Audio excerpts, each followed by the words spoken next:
guys, in this video I am going to explain to you the single arm row and the variations that come with it. So single arm exercise, just like the row, only it's single arm, and it'll help rebalance any imbalances between your arms, your shoulders, your back, etc. So what we're going to try and do is make sure we've got our shoulders nice and retracted, we've really engaged our back, and I'm keeping my elbow in, alright? And I'm here, core's really tight, butt's tight, and this is pretty difficult, so I like to pause 3 seconds, really pull the shoulder back, a lot of engagement going into my lat, and I'll come down and keep it a neutral grip, and again I'm keeping that engagement and quite square to the ceiling, and I pull back up. That'll be 1 rep, 3 seconds, maybe at the top if you're adding pauses, 3 seconds at the bottom, keeping the engagement, not losing the engagement, the retraction of the shoulders, keeping the engagement, and back up. Now as you practice a neutral grip, as you progress, say over 4 or 5 weeks, you can then work into like a pull-up grip. So pull-up grip, same thing, but you've simply turned the wrist in the pull-up position. Same thing, keeping the engagement, and then back up. So there's the pull-up grip.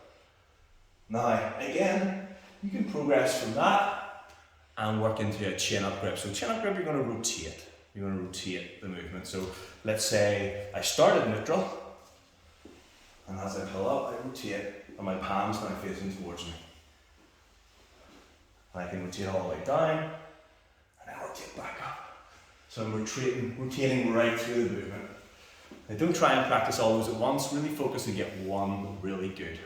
Now what you can do again is progress even further at one point, and get to the bottom, and engage, re-engage, that's the retraction of the shoulders, and pull up all along, I've got my knees bent, good wide stance, core nice and tight, squeezing my butt, and I'm trying to really like squeeze such a grip through that ring that I've got so much muscle engagement, everything's firing.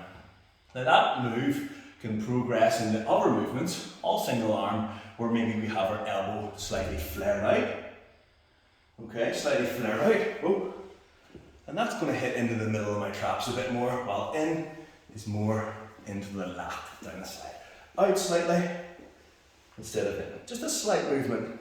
And again, you can progress even further if you're on the rings, and you can progress into, say, the face pull. So I'm going to change arms here.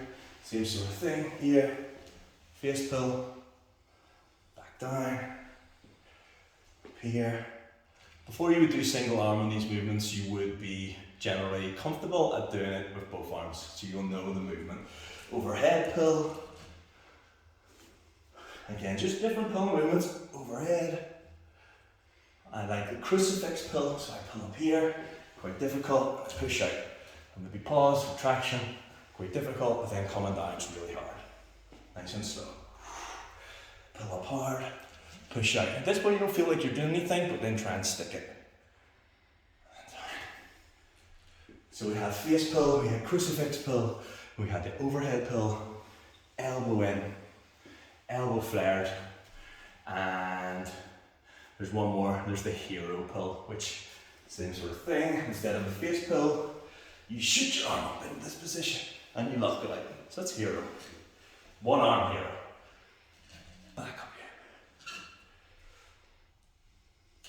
Back up here. So loads of information in that video. Start at the beginning, progress slowly, literally take loads of time to get through those. You can practice one move maybe for 4 or 5 weeks and then change into the other, or really break it up. Awesome movements, get after it, get practicing, and stay foxy.